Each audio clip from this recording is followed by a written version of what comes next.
Hey friends, welcome back to my channel. This is Sare Liz, or as some know me, Mother Sare, and I've got a sermon for you today. The quality is a bit different than this intro because it was recorded during a worship service. These are audio-only recordings because that's what's manageable at this time. For more details concerning when, where, and what bits of the Bible were being preached on, look to the description below this video. I hope you enjoy the message. Here we go!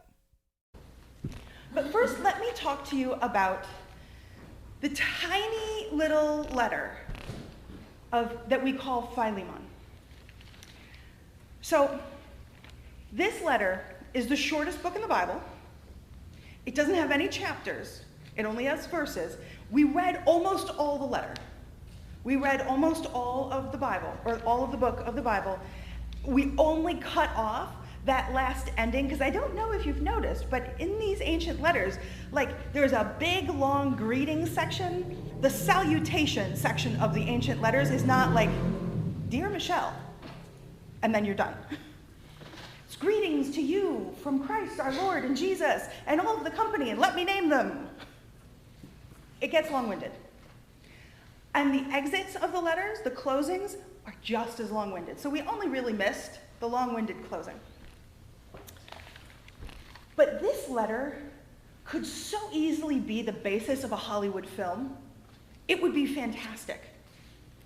And in fact, with this letter being part of our biblical canon, it's hard to imagine how American churches could actually justify slavery. Because this letter is that bombastic, if you understand what's going on. So it's ancient times. Slavery is rampant. It's just a thing that happens. And when households converted, oftentimes the slaves would convert to Christianity too, but not always. Sometimes only a few people in a household would convert, and the rest of them would be like, "We don't understand you and your cultish ways, but whatever." So in this situation, Paul has converted the head of a house. And that head of a house, Philemon, has hosted a church in his home. And this was normal for the time. Most churches were, about this size, maybe a little bigger, maybe a little smaller. And they met in people's houses. And it was usually wealthy people's houses because they had the space and they had the resources. So in the midst of this happy picture, Paul is imprisoned yet again. Paul is often in prison during his ministry. It's not something super new. And ancient prisons, just as a reminder, were not like county jail. Ancient prisons were not like a state penitentiary. Even the worst state penitentiary, the most feared state penitentiary, is like the Hilton of jails compared to ancient jails in this time and in this region, where they literally just throw you into a rock and barricade it, throw you into a bit of a cave or a hole in the ground. And if you want food, well, you better know people in the area to bring you food. And if you need to use the bathroom, well, the corner's right over there. And if you want to sleep, there's a perfectly good space of clear rock right there you could sleep on. And if you want a bath, too bad. And if you want a change of clothes, no. If you want to go out and exercise, no, you're in prison. That's the point. You don't get to go outside and exercise. And so it was actually really important in ancient times, if you wanted someone who was jailed to survive, you had to go visit them. And by visiting, you don't just go and say hello. You go and bring them food, at least once a day. You go and bring them hope, because they are imprisoned in a hole in the rock face. So what's going on in this story is that a slave in this Christian household who has not yet converted runs away. And we're not given exact details about his running away, except there's some sort of allusion that he might have stolen a few things on his way out the door. So he runs away, and he runs to Paul. Now, does he run very far? Does he run very near? perhaps not the point. He runs away, which is, illegal. He steals something, which is, illegal. And he goes and he serves Paul in prison. And he brings him food. And he listens to him talk. And he becomes like Paul's son in prison. Now, the slave is imprisoned, just to be clear. It's Paul who is in prison. But this happens. And then Paul sends him back home. Presumably there's somebody else to stick around and feed him. Paul sends him back home with a letter. Now, can you imagine being a slave who's like, no, I can't take this anymore. I can't take this master. I can't take this household. I can't take this life. I am getting out of here. And I'm going to the one person who won't condemn me for having been a slave. I'm going to the one person who won't condemn me for being a runaway slave. I'm going to Paul. I don't care if he's in prison. And he probably wanted to stay with Paul.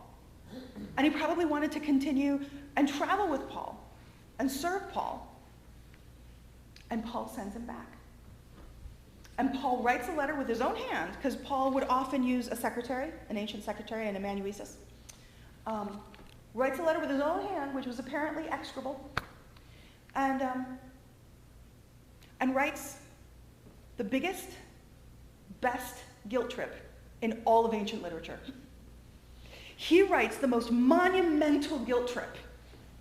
And if you read between the lines while Joanne was reading, you could hear Paul saying things like, I wouldn't want to impose on you for the love that you have for me, because I've done so many things for you, even unto saving your life. I actually want you to do this out of the goodness of your own heart, because if you just do it because you owe me everything, then you don't get any credit. So you should probably just do it because you're a good person. This is what Jesus would want you to do. And that's just like 3 lines. There's more. And Paul says, oh, he is now the child of my heart. You wouldn't hurt him, would you? And if he owes you anything, if there's anything on his account, this is the allusion to the fact that he might have taken 1 or 2 little things with him out the door. Just put them on my account, which we obviously know that Philemon is in debt to Paul. Oh, just put them on my account. So it is this massive guilt trip, this beautiful piece of ancient manipulation. And he says, I would keep Onesimus with me because he's so wonderful. He's magnificent. He's such a help to me. He's like the son of my heart. Except you haven't actually given him to me, and I wouldn't want to take anything from you. Though if you wanted to send him back, that'd be okay. This is the sort of thing we get if we read between the lines.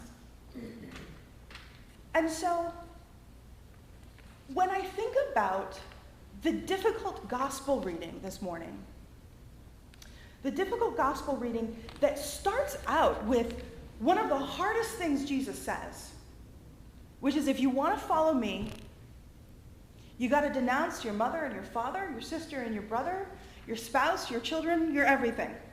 If you want to follow me. If you want to follow me, you need to take up your cross and follow me. Now, that's a modern phrase now. Oh, that's the cross you have to bear. Oh, yes, migraines are the cross I have to bear. I wouldn't wish it on anyone, but it's the cross I have to bear. But the thing about bearing an actual cross is it meant you were about to be tortured to death in the most gruesome fashion that the Romans could come up with. And the Romans were really, really good at slow torture. It was the cross, it was the method of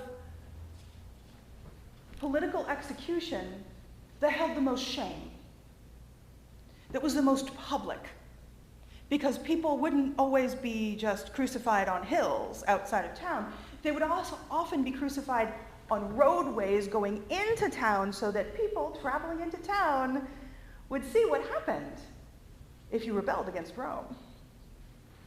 And it was a punishment set aside for those people who were insurrectionists. and murderers, people who defied the Pax Romana. So, when Jesus says you have to take up your cross and follow me, those are heavy words. He's not talking about chronic pain. He's not talking about headaches. He's not talking about cancer. He's talking about a brutal, torturous, shameful death, on top of denying your mother and your father and your sisters and your brothers and your children and your everyone to follow him. And then he tells some stories that are supposed to illuminate this. And he says, only an idiot would start building a tower without thinking, now how much is this going to cost me? And that makes me think of the work that we've done on the house that I live in. Because, even when you think to yourself, okay, we're going to add 10 or 20% to what we think it's going to cost, then you take a ceiling down that was sort of falling down anyway, and you realize there's no support for the floor above. And so there's hidden costs sometimes when your house is more than 100 years old. And so I have great sympathy for the guy building the tower who misestimated his costs. But Jesus adds another description. He adds another story. He says, only an idiot king, when waging war, would sit down and really think about if he had enough troops to win. And if he thought he didn't, while the enemy was still far off, he would send and find out what the terms for peace were. And the connection that Jesus is trying to draw here is that if you follow Jesus, you got to think really hard about what it means, what you're agreeing to, and what you're giving up. And Jesus and Paul were trying to say some similar things here.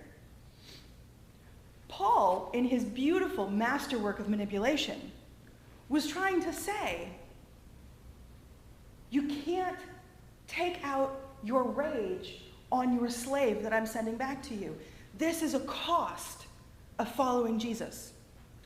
It's called forgiveness. We talk about it a lot. We don't always practice it.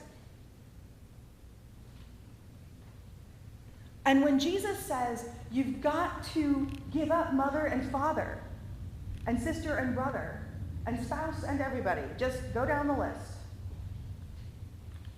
It's not necessarily that we're not allowed to have any more family connections if we follow Jesus, because that's a little crazy talk.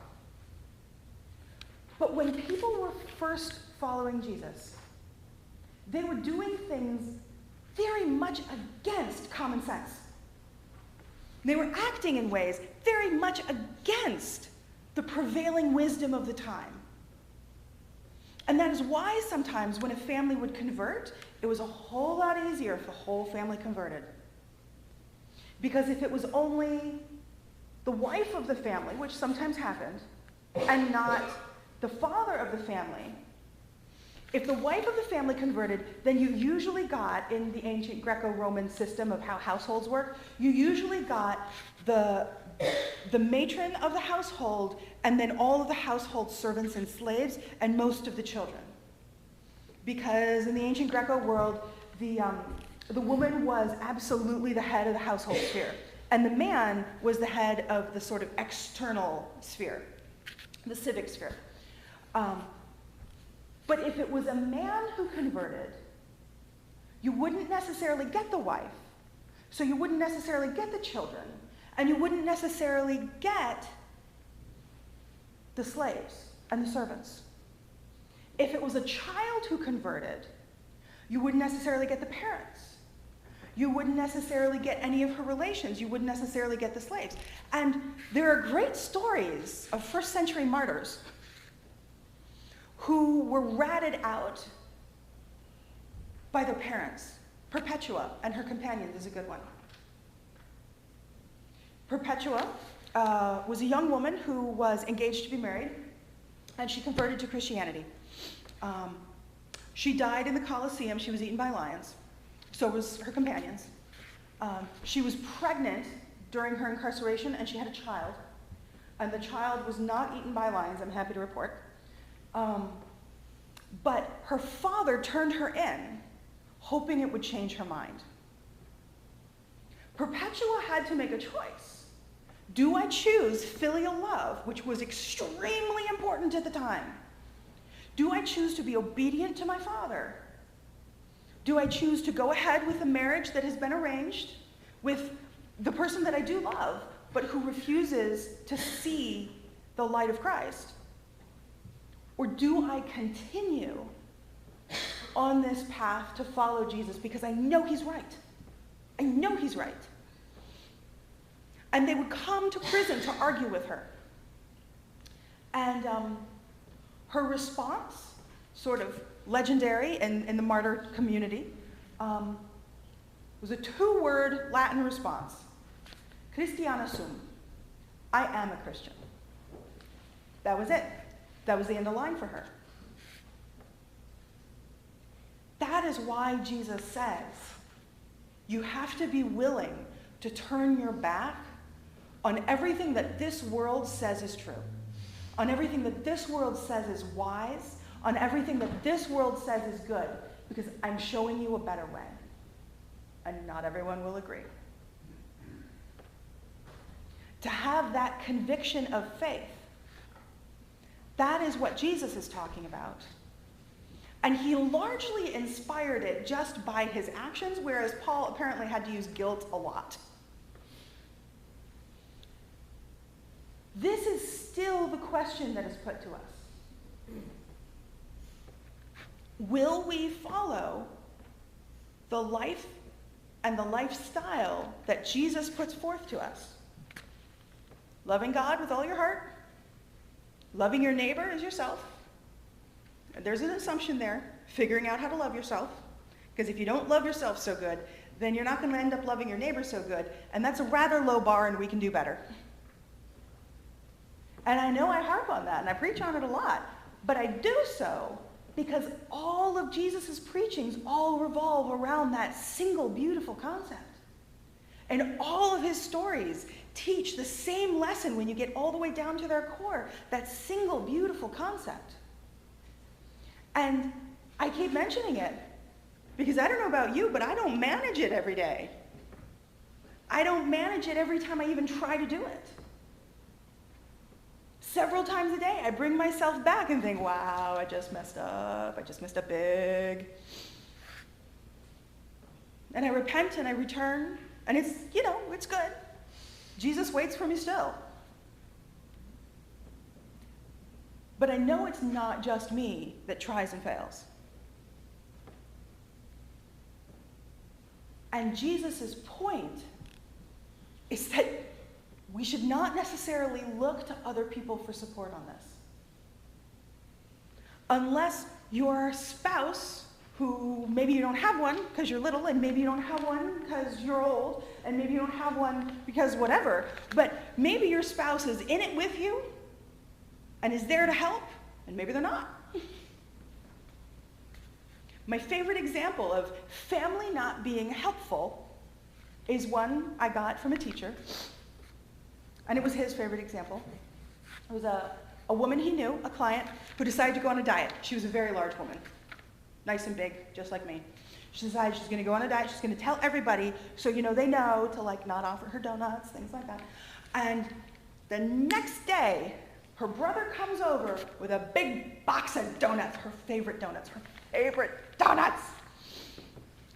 He knows perfectly well she just went on a diet.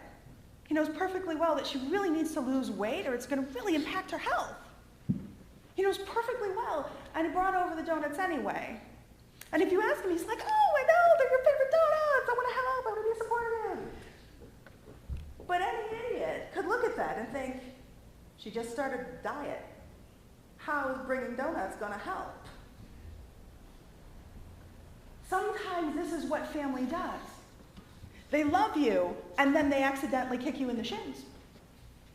They love you, but they're not always supportive when they say they're trying to be supportive. And it's nothing against the family.